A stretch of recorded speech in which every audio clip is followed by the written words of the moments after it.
Íntimamente con Grecia Vargas.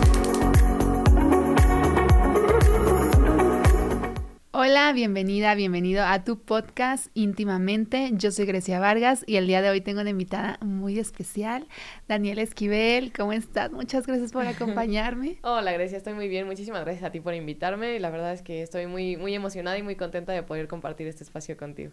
Ay, qué bueno. Pues mira, para empezar me encantaría que nos platiques un poquito quién eres, qué haces, a qué te dedicas. Ok, sí, pues yo soy psicóloga clínica.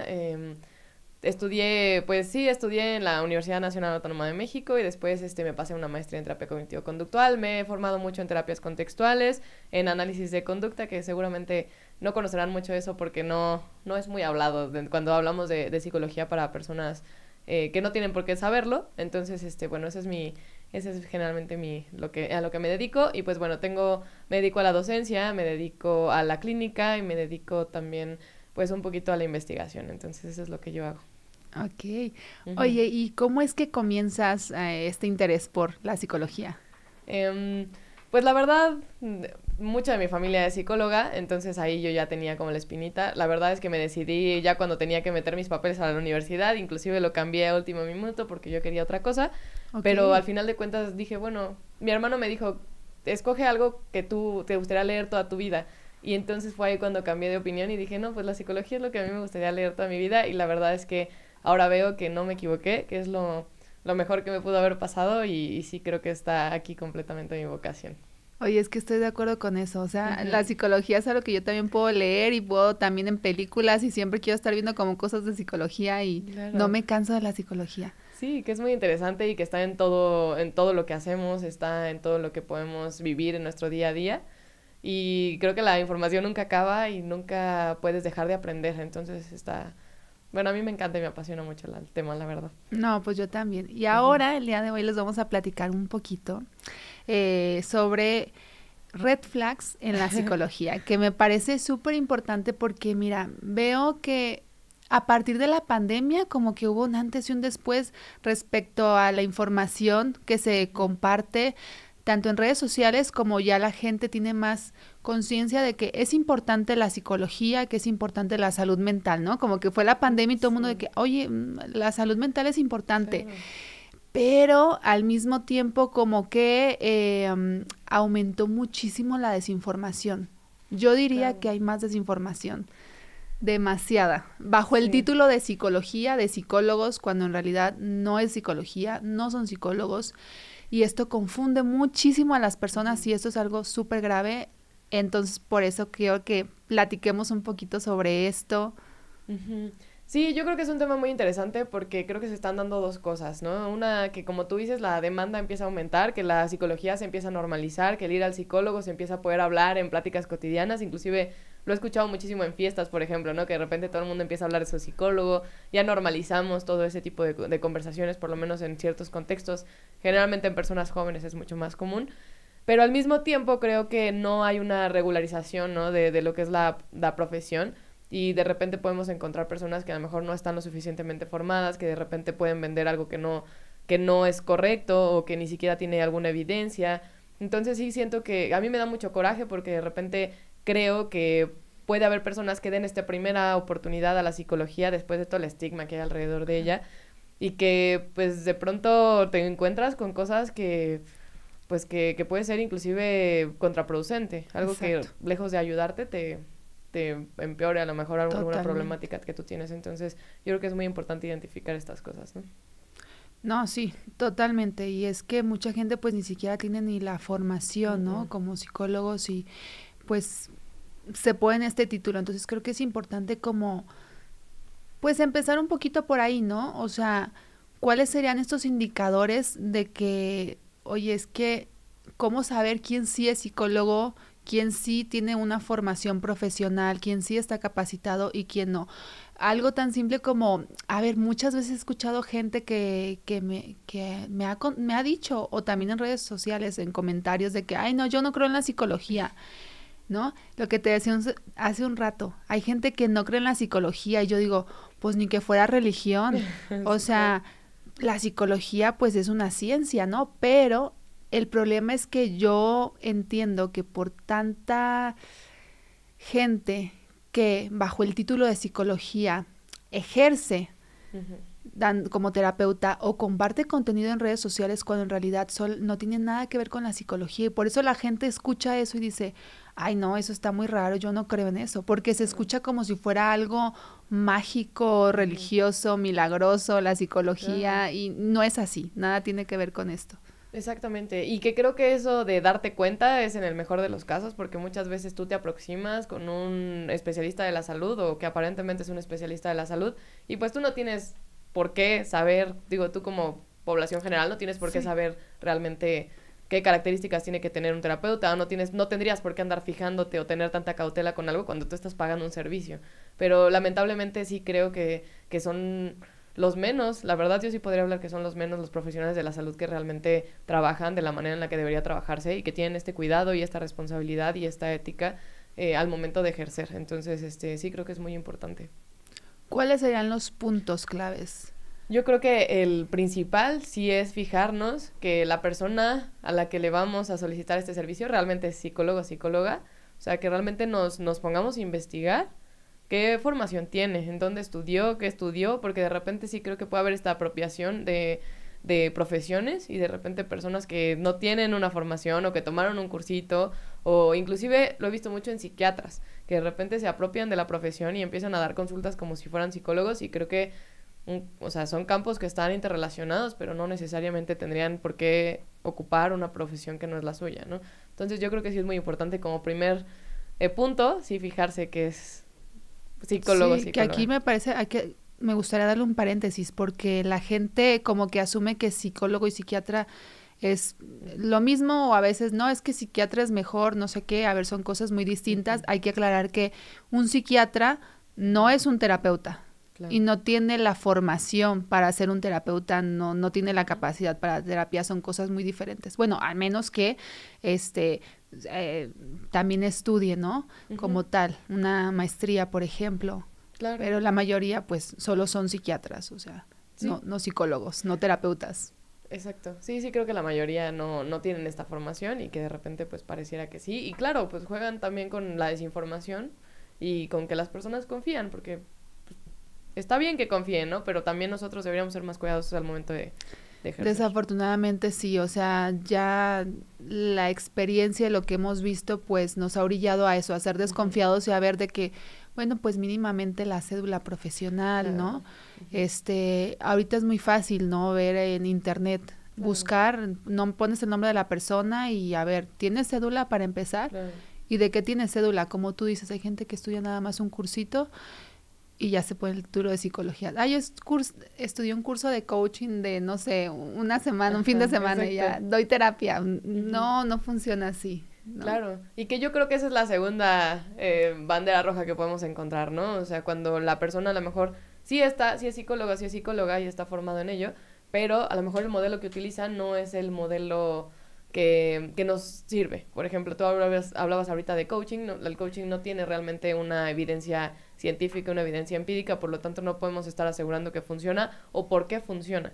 Y tampoco podemos asegurar que el profesional o persona que está haciendo este tipo de intervenciones realmente está haciendo algo objetivo, que está haciendo algo cuidadoso. Entonces, yo sí pensaría que hay que preguntar. Esto debería ser algo que nosotros como psicólogos deberíamos hacer en las primeras sesiones. Lamentablemente no pasa, entonces termina siendo responsabilidad del cliente, del paciente, preguntar a su terapeuta con qué modelo trabaja. Y que bueno, afortunadamente también, como tú dices, ya tenemos un poco más de acceso a la información. Creo que podría ser bueno que buscáramos si este modelo realmente es un modelo que está basado en evidencia, que hay investigación que respalde, o si no, pues lamentablemente no es un profesionista de la salud que realmente lo esté haciendo con ética profesional. Claro, y aquí sería muy importante aclarar, ¿no? ¿Qué modelos sí están basados en evidencia científica, en evidencia empírica? ¿Qué modelos sí? Uh-huh. Para aclarar un poquito qué sí es y qué no es, porque luego se confunde mucho, ¿no? Hay toda esta pseudopsicología. Claro.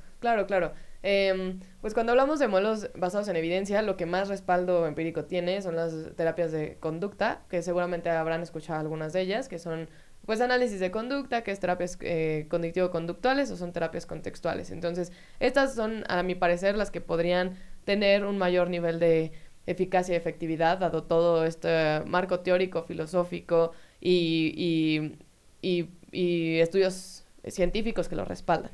De ahí, pues, podemos pasarnos a otro tipo de terapias que, claro, han mostrado algún tipo de evidencia, a lo mejor no tan sólida como nos gustaría, pero de todas maneras sí. Por ejemplo, la terapia sistémica, ¿no? Inclusive el psicoanálisis tiene ahí un respaldo, ¿no? Como que se ha tratado de hacer investigación. La verdad es que la investigación en cuanto a la metodología, en cuanto a cómo se llevan a cabo, pues suele ser pobre. Entonces, por ejemplo, el psicoanálisis no sería algo que yo recomendaría. Claro. Yo me iría más bien por las terapias de tercera generación, las terapias de contextuales, las terapias de cognitivo-conductuales. Entonces sí es muy importante, ya ni hablar, o sea, hago esta distinción, por ejemplo, entre psicoanálisis, que yo no lo recomiendo, y otro tipo de terapias, porque ya hay algunas que de verdad ya son insostenibles, ¿no? Por ejemplo, los chakras, los cuarzos, el coaching, o sea, hay cosas que de verdad... Terapia transpersonal, sí. Constelaciones familiares. Claro. Y siempre se confunden con psicología. O sea, a mí me acuerdo que en diferentes ocasiones, oye, ¿tú haces las constelaciones? Y yo, no, pues no, o sea, yo sí soy psicóloga, no hago constelaciones. Y hay que aclarar que si tú eres un psicólogo y ejerces este tipo de pseudoterapias, pues estás incurriendo pues en una falta al código ético del psicólogo, o sea, esto no deberías de hacerlo formalmente, ¿no? Entonces hay que tener mucho cuidado con esto. También unas que me llaman mucho la atención son, por ejemplo, todas estas biodescodificación, programación neurolingüística. Claro. Yo recuerdo la primera vez que yo escuché esto, yo ya estaba estudiando psicología. Y dije, ay, esto suena muy científico, yo también quiero saber hacer eso, ¿no? Claro. Pero bueno, después ves y entiendes que aunque sí suena muy científico, no, de ciencia no tiene nada, no tiene ningún respaldo. Pero sí como que te confunde el nombre a pantalla un poquito, yo siento, ¿no?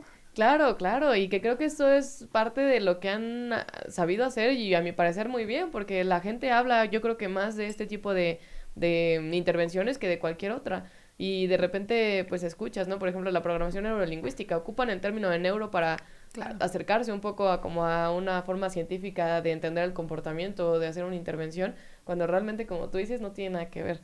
Entonces, creo que es una estrategia completamente de marketing y les funciona, pero sí creo que debería hacerse algo al respecto, de filtrar un poco, no tendría por qué caer la responsabilidad en el paciente, eso es lo que a mí me conflictúa muchísimo, porque pues tú estás pagando, tú no tienes por qué saber de psicología, tú nada, ¿no? Y ¿por qué te están vendiendo algo que debería ser hasta ilegal, ¿no? Totalmente. ¿Y qué otras red flags consideras que son importantes tomar en cuenta? También creo que, por ejemplo, cuando vas con un terapeuta y tú ya llegaste a este punto, ya te aseguraste de que es psicólogo o psicóloga y ya viste con qué modelo trabaja, es importante preguntar, es importante ver si cuando te habla de modelos, de los modelos en los que trabaja, realmente tiene un marco sólido. Y los modelos dentro de la psicología no pueden integrarse porque parten de una forma distinta de entender el comportamiento. Entonces, esas personas que dicen, yo manejo todos y agarro lo mejor de cada uno, o sea, hay algo que le llamamos eclecticismo técnico, que sí son como agarrar algunas técnicas, pero explicarlas bajo tu modelo. Claro. Y hay otra cosa que es integrar todo como Dios te dé a entender, y entonces, ¿qué realmente estás haciendo? Estás haciendo todo y nada. Yo creo que aparte, entender el comportamiento desde un solo modelo es complejísimo. Entender el comportamiento desde todos, ¿en qué momento? Eso quiere decir que no sabe ni de uno ni sabe del otro, a mi parecer. Totalmente. Y que también son incompatibles filosóficamente y teóricamente. Entonces, realmente no podrías integrarlos de la forma en la que muchas personas dicen que sí. Entonces, yo creo que cuando vas a un psicólogo con una psicóloga es importante que sí trabaje un modelo y trabaje un modelo sólido. Exacto. Entonces, sí. Sí, es que justo a mí me han escrito de que diciéndome, no, pues es que mi terapeuta hace psicoanálisis y terapia cognitivo-conductual y dices tú, a ver, mucho ojo con eso. O sea, si alguien les dice que hace distintos modelos terapéuticos, es súper red flag. O sea, es cero profesional, esto no es ético. O sea, como tú dices, aparte de que está prohibido, de que no se debería, justo, son incompatibles, o sea, no se puede trabajar de esta manera. Entonces, ahí ya mejor tomar distancia, ¿no? Sí, creo que lo mejor es ya pensar que no es el tipo de profesional que estás buscando ni que te puede ayudar. Otra de las cosas es, por ejemplo, cuando trabajan de todo, ¿no? O sea, cuando de repente lo veo mucho en Facebook, que alguien pregunta por psicólogos en grupos y de repente pues todo el mundo pone como todo el mundo pone sus imágenes promocionales y entonces ponen, no, que trabajo familias, grupos, individual, pareja, niños y dices, bueno, o sea, ¿de verdad trabajas todo eso? O sea, porque eso tampoco es posible. Entonces yo también, si hay alguien que integra todas las poblaciones que existen, es una red flag muy grande y hay que huir porque quiere decir que también no maneja ni uno ni maneja el otro y qué está haciendo. Entonces yo creo que también esto es algo que hay que atender. O que quiera trabajar con todos los integrantes de la familia. De Sí. que, yo trabajo contigo, te doy terapia a ti, también lo doy a tu mamá, a tu papá, le doy a tus hermanos, o sea, tampoco, ¿no? Claro. A los familiares entre sí. Uh-huh. Exacto, sí, cuando pasan este tipo de cosas quiere decir que no están respetándose normas éticas porque es muy difícil mantener la objetividad como psicoterapeuta, ¿no? Cuando se integran a diferentes miembros de la familia en intervenciones con un mismo terapeuta, ¿no? Entonces este tipo de cosas también hay que huir. Sí. ¿Y cuál otra se te viene a la mente? ¿Cuál otra? Híjole, yo creo que también, y me acuerdo porque mi hermana precisamente, qué horror, ¿verdad? Mi hermana. Y, o sea, no debería pasar en una casa de psicólogos, ¿no? Pero mi hermana fue con un terapeuta y pues en la primera sesión, pruebas proyectivas, ¿no? Cuando nos referimos a pruebas proyectivas son estas pruebas en las que te hacen dibujar. Y que a partir de un dibujo interpretan un montón de patologías, ¿no? Y a partir de tu dibujo te sacan un montón de diagnósticos. Y este tipo de cosas también son una red flag. O sea, las pruebas proyectivas ya están muy desactualizadas, ¿no? Se hicieron a principios de siglo, ¿no? Entonces, yo creo del siglo pasado. Y entonces ya no tiene ningún tipo de evidencia. Tampoco se pueden interpretar aisladamente, o sea, en caso de que quisiéramos interpretarlas, que tampoco creo que funcionen mucho, pero en caso de que quisiéramos utilizar, no podríamos interpretarlas aisladamente, nada más de que un dibujo determina todo, sino que tendríamos que hacer una evaluación muchísimo más grande y nada más compararlo, que al final de cuentas también, ¿para qué si ya hiciste otra evaluación?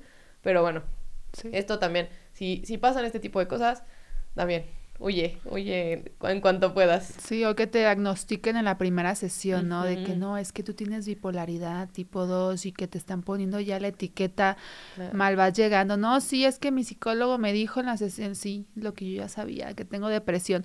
O sea, es que esto no se puede hacer. Claro, ¿no? O sea, y ojo, eso no se puede hacer ni de parte de un psicólogo, ni se debería de hacer tampoco de parte de un psiquiatra. Es imposible hacer un diagnóstico en una sola sesión. Claro, sí, claro, y que también, o sea, cuando hablamos de psiquiatría, a lo mejor a veces es un poquito más útil utilizar una categoría diagnóstica porque te permite abordarlo de una determinada manera, ¿no? Cuando hablamos de psicología, a veces también estar patologizando todo no ayuda, porque ¿de qué me sirve que a ti te ponga una etiqueta? ¿Qué voy a hacer con eso? O sea, nada más justificar todo lo que puede estar pasando o darle una explicación aparente a lo que está pasando o realmente no, ¿no? Entonces, esto también yo creo que hay que tomarlo en cuenta. Alguien que patologiza todo, alguien que le pone etiqueta todo el tiempo a todo y que quiere explicar todo a partir de la etiqueta diagnóstica también. Porque entonces, pues, ¿de qué me sirve que todo lo que yo hago y que te digo que está pasando, me digas que pasa porque tengo depresión o que pasa porque tengo ansiedad? Da una explicación más amplia, ¿no? Sí, a mí no me gusta utilizarlas nunca con mis pacientes. O sea, yo las evito mejor. No las veo necesarias en absoluto. Aparte de que, pues tú no eres tu etiqueta. O sea, tú no eres un trastorno. Pues tú eres, o sea, una persona que, ¿no? Muchas cosas más. Y bueno, y también tiene ahí algún tema emocional, pero no eres como tal tu etiqueta. Hay gente que sí se las pone y todo gira en torno a esto, ¿no? Claro. Y pues se entiende, ¿no? O sea, si tú vas con un profesional de la salud que es una autoridad en ese momento y te dice este tipo de cosas, pues claro que te lo crees, ¿no? Y que tú no tienes ningún conocimiento y no tendrías por qué tenerlo y alguien te dice que están pasando un montón de cosas alrededor de tu diagnóstico, pues difícilmente lo vas a contrariar y difícilmente vas a poder salir de esta etiqueta. Entonces es muy complicado. Oye, por ejemplo, lo que te platicaba al principio también está mucho en las redes sociales. Vemos muchísima desinformación respecto a la psicología. ¿Cuáles podrían ser algunas red flags de lo que vemos en redes sociales? Que yo todo el tiempo me encuentro con esto. O sea, yo estoy en TikTok, estoy en Instagram y veo cada cosa de que datos psicológicos, no sé qué, y dices, órale. Claro. A ver, ¿cuáles serían, por ejemplo? Pues yo creo que se ve mucho, ¿no? Que a veces cuando hablamos en redes sociales hablamos de... se dan explicaciones simples y generales, ¿no? O sea, generalmente decimos, bueno, o he visto, no decimos, porque la verdad yo no lo hago, pero he visto mucho que de repente se pueden decir como todos los que hacen esto tienen esto, o todos los que... O sea, eso es mucho más complejo, ¿no? Y se tiene que hacer una evaluación real de por qué podría estar pasando algo. Lo que tú hagas a lo mejor sucede por alguna razón y lo que yo haga sucede por otra, aunque sean exactamente los mismos comportamientos. Entonces no hay explicaciones generales ni tan simples, y que creo que también a veces hay un sesgo cuando hablamos de redes sociales en donde porque una persona tiene el valor de hablarlo en una cámara significa que es verdad, y esto no. O sea, que también hay que ser más críticos con el contenido que consumimos y realmente cuestionarnos si esto que me están diciendo tiene sentido o no tanto, ¿no?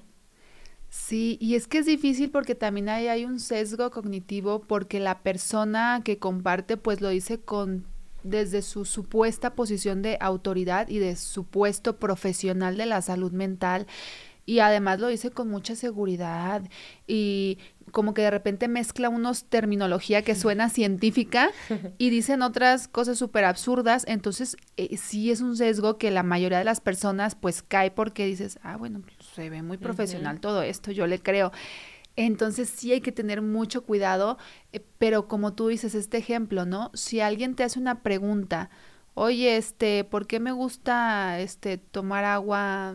Siempre me tengo que sentar para tomar agua, no sé, cualquier cosa. Sí, claro. No, es que esto significa porque tú cuando eras chiquita, tu papá, y a todo le quieren dar una explicación, a cualquier comportamiento aislado le quieren dar una explicación de cuando eras niño, y como tú dices, o sea, no podemos tener... o sea, es mucho más complejo que eso. No existe una respuesta única para ciertos comportamientos.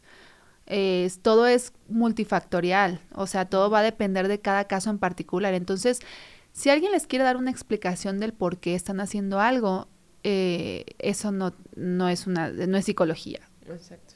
Sí, creo que luego hasta, no, a mí me pasa, ¿no? Que de repente hasta me da pena porque, ya ves, a las personas, pues sí, en la plática cotidiana les encanta como preguntar de repente, ¿no? Como, claro, como cuestiones sobre psicología que a lo mejor les gustaría entender mejor, lo que sea, y te ven a ti psicóloga y te preguntan, y de repente a mí me da mucha pena porque digo, bueno, o sea, lo más fácil sería dar una explicación simple y ya, o sea, no importa. Pero pues la verdad no me gustan ese tipo de respuestas, y de repente digo, no, pues depende, ahora sí que depende. Sí, y el famoso depende. Claro, y entonces ya aplica. hasta quedas, no sé, hasta a veces siento que se ponen como que se cuestiona, ¿no? A lo mejor hasta tu conocimiento, porque no puedes en ese momento emitir una opinión, ¿no? Y que la verdad la mayoría de las personas tienen esto, tienen la idea de la psicología como esta psicología cotidiana, ¿no? O sea, esto que se vende en redes sociales, esto que se habla alrededor de la psicología, estos libros de autoayuda, por ejemplo. Esto es lo que la población general conoce de la psicología.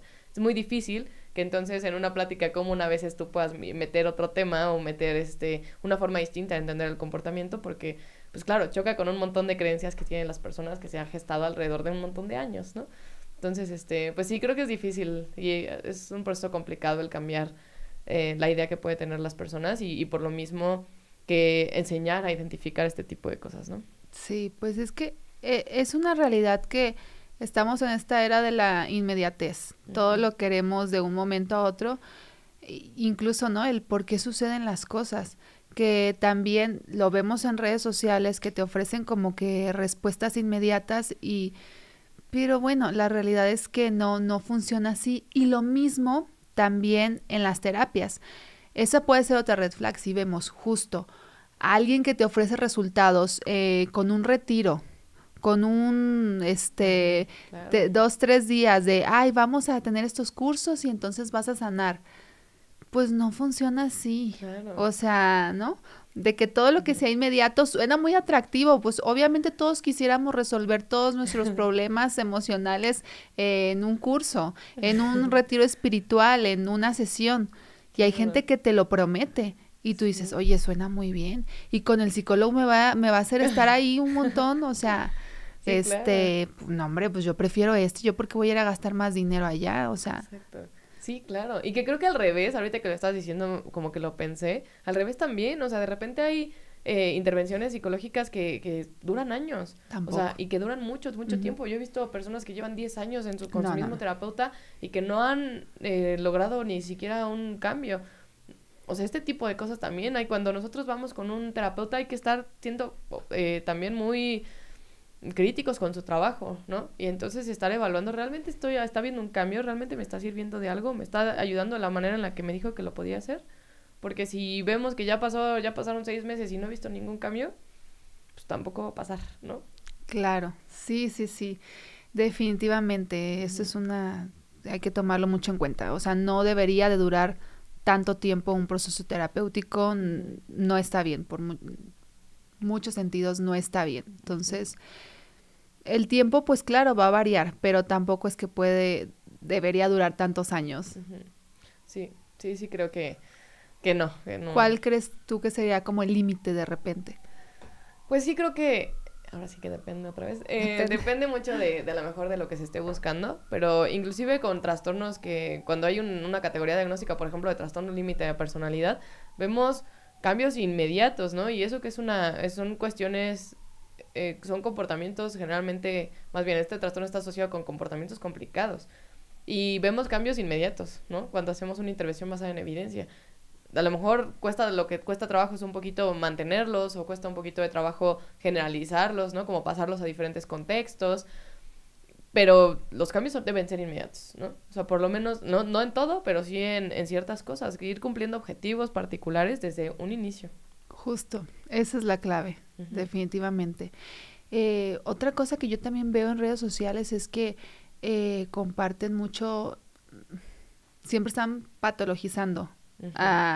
De que, te hacen una pregunta, y si pensaste esto, significa que eres narcisista, si pensaste el otro, significa que, o sea, eres psicópata, o te hacen test rápidos de dibujos, te ponen dibujos, figuras, entonces, a ver, mucho ojo con esto, esto tampoco esto no es psicología tampoco, claro. O sea, que quede claro que nada tiene que ver con la psicología, meterle cosas mágicas, o espirituales, a ver, todo bien si te gusta la parte espiritual, si tienes un pensamiento mágico, se vale, todo bien, pero hay que aclarar que esto nada tiene que ver con la psicología y que no debería de mezclarse.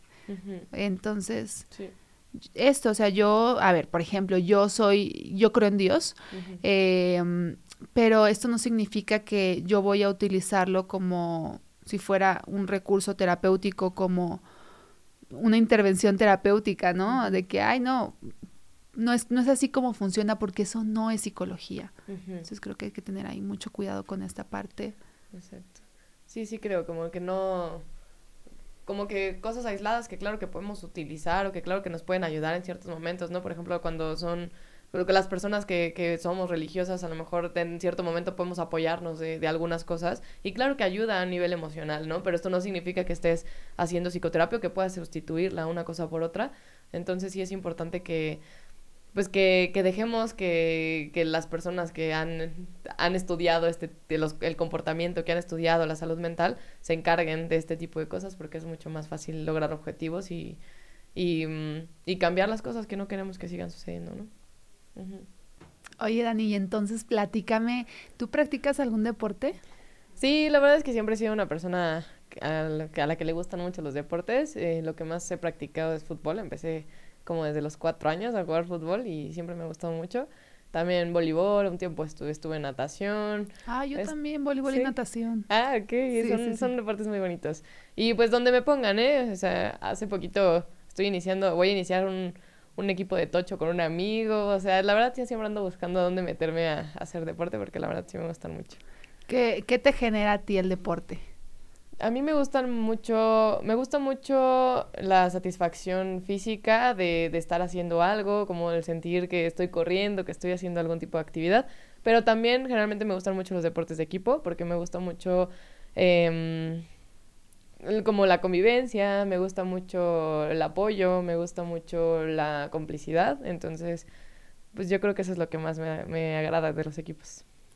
Oye, por ejemplo, se habla mucho de los beneficios del deporte a la salud mental, sabemos que sí tiene ciertos beneficios. ¿Cuáles dirías tú que son los beneficios?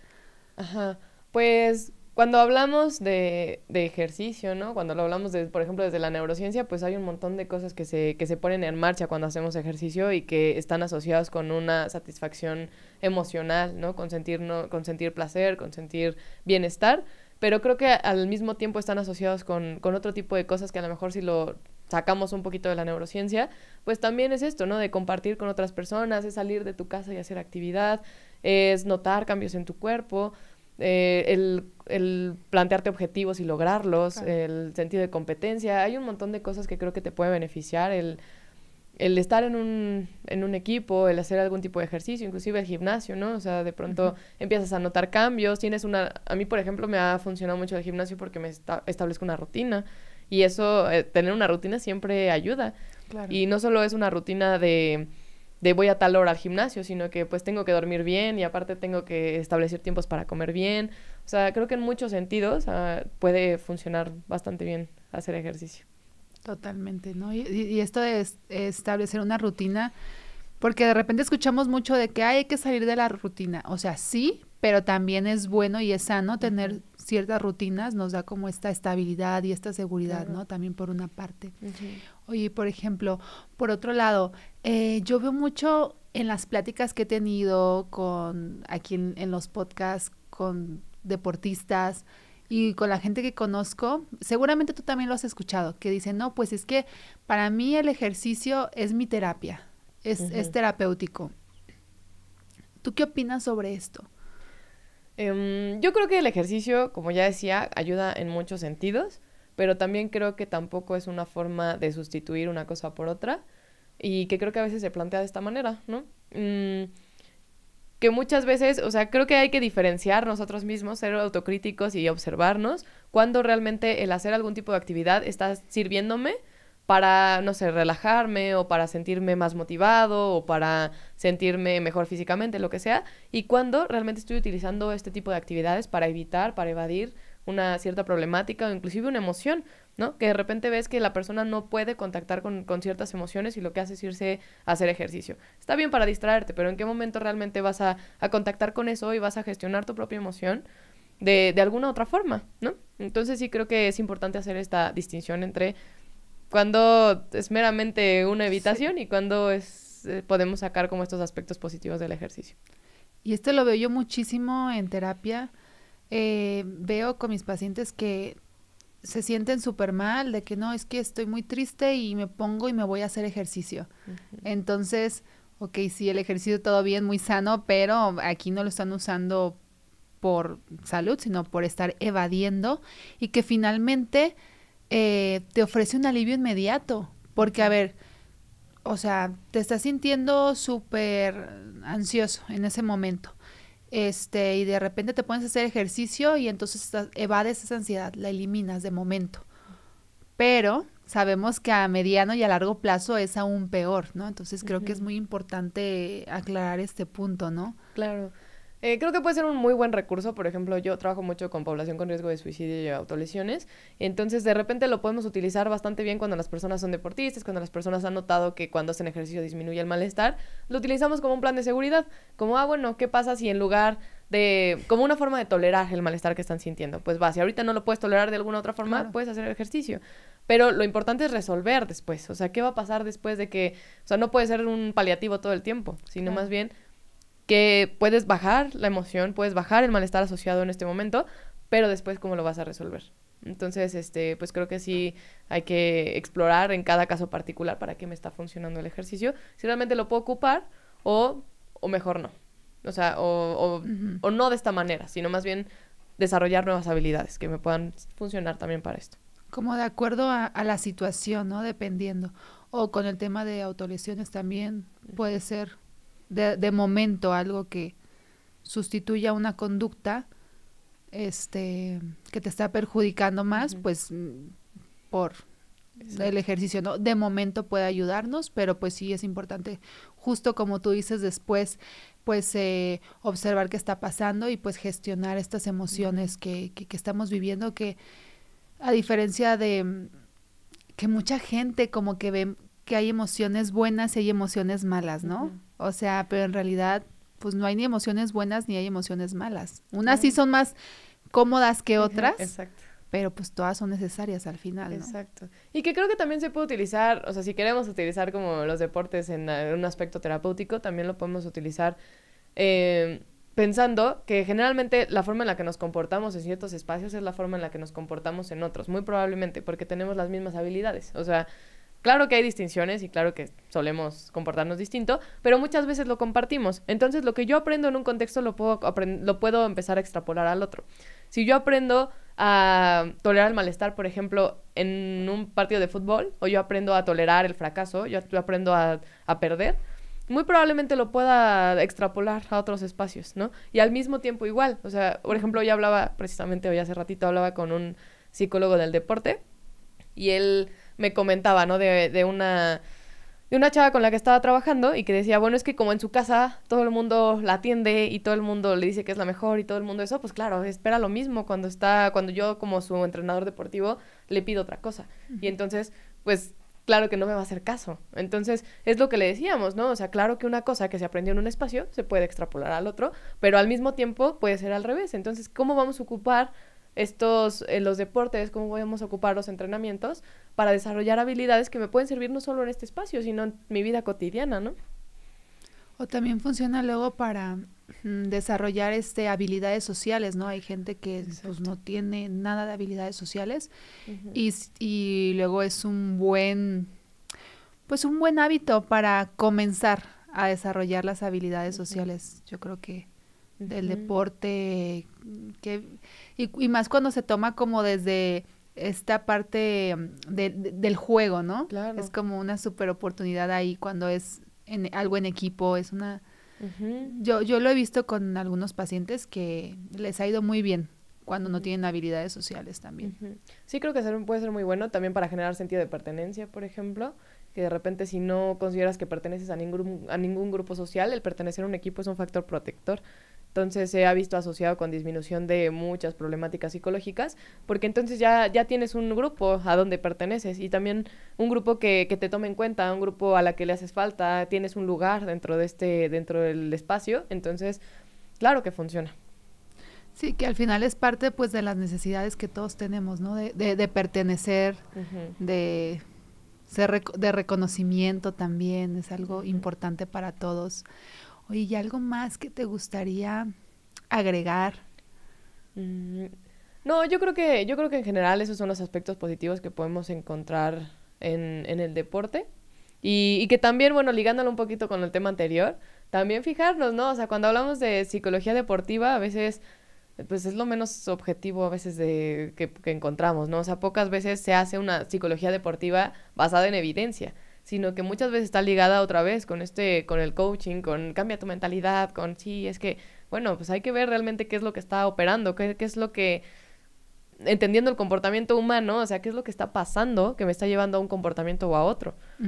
Y entonces yo puedo intervenir cuando lo puedo explicar, porque si no lo puedo explicar, que estoy haciendo todo y nada. ¿De dónde viene este comportamiento? Exacto, ¿no? Hace ratito que justo hablaba con esta persona, precisamente estaba asesorándolo en este sentido, y precisamente decía, ¿no? Venía otro entrenador y le decía como, piensa positivo, deja de pensar que no te va a salir y así. Pues bueno, esto no, ¿de qué me va a servir que alguien me diga que piense distinto? Yo también ya lo he pensado 1000 veces, ¿no? Sí. Pero ¿cómo vas a entender que la persona le esté dando ansiedad? ¿Cómo se generó esa ansiedad cuando saca con su raqueta? Pues explícalo entonces. Y a partir de que podemos explicarlo, podemos hacer determinados ejercicios, determinadas intervenciones que me ayuden a esto. Si yo no lo puedo entender en su totalidad, lo que haga tampoco tiene ninguna objetividad ni ninguna certeza de que pueda funcionar, ¿no? Claro, es importante entender de dónde viene y por qué estoy haciendo el ejercicio justo.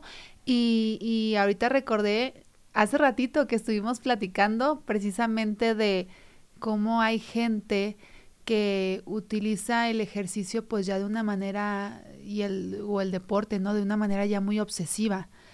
Entonces, que viene desde algo pues tan negativo, pero socialmente es aplaudido y reforzado, ¿no? De repente hay gente que tiene pues esta obsesión al grado de que pues va a poner todo lo demás en último lugar, ¿no? Primero el ejercicio y toda su vida gira en torno a esto y al deporte. Entonces, ahí es importante pues encontrar un punto sano de cómo yo convivo con el deporte, con el ejercicio, ¿no? Exacto. Sí, creo que estos aspectos, o sea, como usualmente se aborda el tema del ejercicio desde un aspecto positivo y todo el mundo dice, tienes que hacer ejercicio, tienes que hacer actividad física, lo que sea, de pronto podemos llegar a estos extremos sin siquiera darnos cuenta. Y sobre todo sin siquiera que las personas puedan darse cuenta también, o sea, al contrario, las personas empiezan a reforzar, socialmente se empiezan a reforzar este tipo de comportamientos que también pueden ser igual de perjudiciales que cualquier otro. Igual. Y entonces de repente ya es una situación que puede estar poniendo incluso pues en riesgo tu calidad de vida, ¿no? O estar delimitando otras áreas de tu vida que también podrían ser importantes. Sí se vuelve como una especie de obsesión, ¿cierto? ¿No? De que no puedo estar sin hacer ejercicio y todo mi mundo gira alrededor de hacer ejercicio. Y pues sí, termina siendo un aspecto disfuncional de la persona, ¿no? Claro. Y justo te mencionaba este ejemplo de este video que yo vi, de esos videos que se hacen virales, de una chava que sale en un punto que estaba pues así casi que en los puros huesos, ¿no? Y pues hablaba de una anorexia. Y después sale esta chava como ya extremadamente musculosa, ya como muy fit. Entonces, de repente, lo que te comentaba, ¿no? Pasa mucho que a veces del tema de la anorexia pasa a vigorexia o la autorexia. ¿Sí es autorexia? Es cuando es algo obsesivo por la alimentación, ¿no? De que, híjole, no me voy a comer ni una semillita de más, ni un pistache de más, porque cuentan todo. Entonces, a ver, pues ni una ni otra, pues no es algo sano, ¿no? Tampoco estar en los puros huesos, pero tampoco obsesionarme de esa manera con el ejercicio. Entonces yo creo que hay que, justo como dices, ver de dónde viene estas ganas, que el ejercicio sí que es algo muy sano, ser un deporte tiene muchos beneficios, y como algo que puede ser tan bueno, de repente pues se distorsiona. Claro. Y que creo que en esta parte también hay que ser críticos, ¿no? Nosotros como sociedad, de cómo estamos abordando cierto tipo de cosas, porque creo que a veces es bien injusto que de repente socialmente se refuerza un montón y todo el tiempo te exigen casi que tengas, o que tengas ciertas características físicas, que cumplas con ciertos estereotipos, pero al final de cuentas, ya que llegas a una patología, ya que llegas a una enfermedad, entonces ahora sí ya es tu culpa, ¿no? Y tú te llevaste ese límite y tú lo estás haciendo mal y tú estás loca, lo que sea, cuando realmente todo el mundo, o sea, ¿qué es lo que hablamos hace un ratito? Bajas 10 kilos y te lo aplauden, pero a costa de lo que sea. Puedes haber no comido un mes, pero no les importa, bajaste 10 kilos. Claro. En cambio, pero si no vayas a llegar a este punto en el que ya me disgusta o me desagrada, porque entonces ahora sí lo critico. Y que creo que pasa lo mismo con el ejercicio. Te lo voy a aplaudir todo el tiempo y socialmente va a estar muy bien visto hasta que llega un punto en que me desagrada. Pasa mucho con las mujeres también. Que de repente si ya llega un punto en que hice tanto ejercicio que ya no cumplo con el estereotipo de ser una mujer agradable físicamente para lo que tú piensas que es agradable, entonces ya te critico. Pero, ¿qué me llevó a este punto también? Entonces, también yo creo que hay que ver qué es lo que estamos haciendo como sociedad y qué tipo de comentarios estamos emitiendo cada vez que vemos a ciertas personas comportándose de determinada manera que podría ser, pues, incluso problemática, ¿no? O cuánto peso le estamos dando al físico todo el tiempo. Sí, definitivamente.